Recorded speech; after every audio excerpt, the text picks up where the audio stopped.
You've spent decades building your RRSP. You did everything right, contributed regularly, maxed it out when you could, and watched it grow through the ups and downs of the market. But here's the shocking truth most Canadians don't realize until it's too late. When it's finally time to start using that money, up to half of it might never actually be yours. Not because of market losses, not because of bad investments, but because of taxes. The kind that quietly build in the background for you years while you think you're saving for retirement. You see, your RRSP isn't a tax-free account.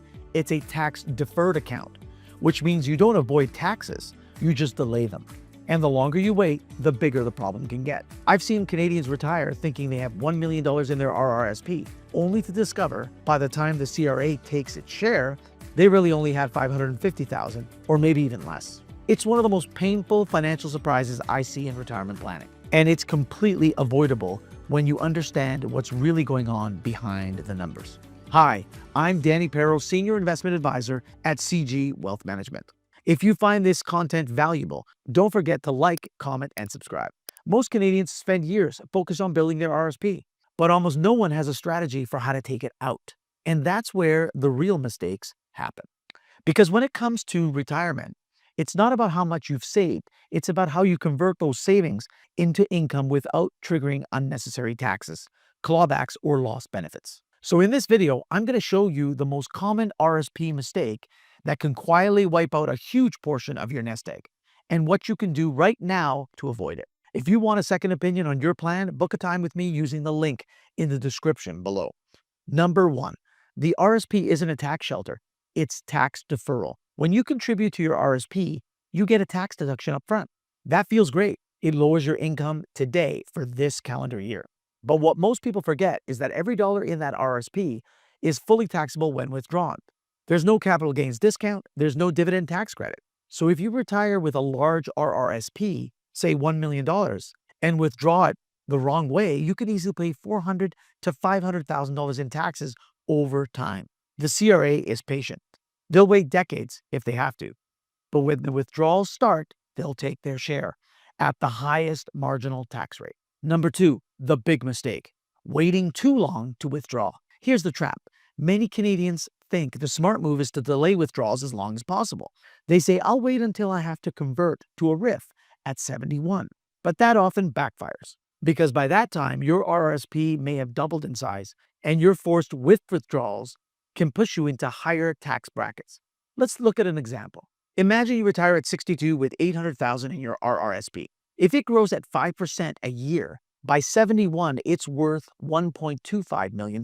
Now you're forced to withdraw roughly $66,000 in the very first year, whether you need it or not. And that income will stack on top of your CPP and OAS, and possibly other investment income. You can trigger OAS clawbacks, lose age credits, and pay far more in taxes than if you had started drawing strategically in your 60s. In other words, waiting feels smart, but it often leads to a bigger tax problem later. Number 3, the hidden problem, uneven income in retirement. Most people underestimate how much they'll pay because they forget one thing. Retirement income isn't even. You might have years with little or no income early on, and then suddenly spike into higher brackets once RRIF withdrawals begin. And that's what causes the damage. A more tax-efficient approach is to smooth out your income. That might mean starting small withdrawals in your 60s, even if you don't need the money. This will reduce your future tax pressure. Those funds can be reallocated into TFSAs or a non-registered portfolio where growth can be accessed more flexibly and in some cases more tax efficiently. Number 4, let's look at a real-world example. John and Lisa's $1.1 million RRSP. John and Lisa are both 62. They saved about $1.1 million in their RRSPs and have modest pensions and plan to take CPP and old age security at 65. Their first thought was to let the RRSP grow until 71. I mean, why pay the tax now if we don't have to, they said. When we ran the numbers, their future RRIF withdrawals would have exceeded $90,000 a year, pushing them into a higher tax bracket and triggering OAS clawbacks every single year.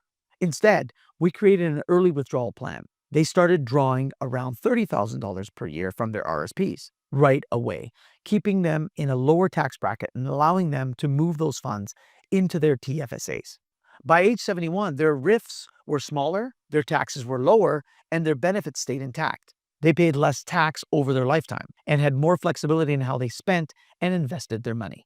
That's the difference between reacting to the rules and planning around them. Let's look at number 5, the compounding effect of poor timing. It's not just about 1 year's tax bill. It's the compounding effect over 20 or 30 years. Higher taxable income means reduced benefits, faster portfolio depletion, and less flexibility in estate planning.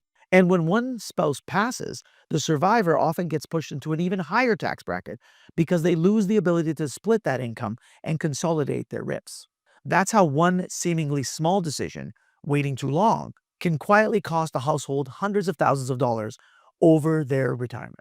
Number 6, the smarter alternative.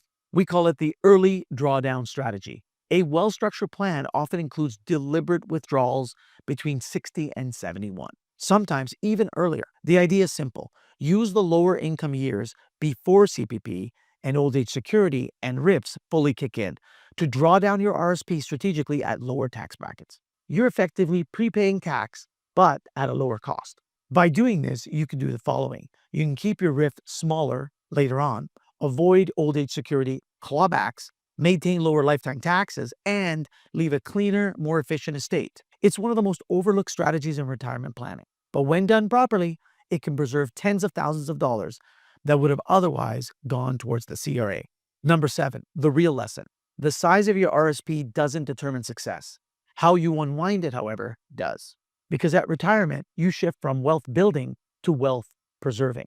And if you treat your RRSP like free money instead of deferred money, the tax bill can wipe out decades of your effort. So before you make any major withdrawals or conversion decision, talk to a professional who can model your income sources, tax brackets, and benefits side by side. That's how you protect what you built. The biggest RRSP mistake isn't bad investing, it's bad timing. If you take control of your withdrawals early, you can reduce taxes, protect your benefits, and keep more of your retirement income working for you, not the government. Because smart retirement planning isn't about chasing returns. It's about controlling what you can and minimizing what you give away unnecessarily. If you want a second opinion on your plan, book a time with me using the link in the description below. Act now because, as you know, money never sleeps.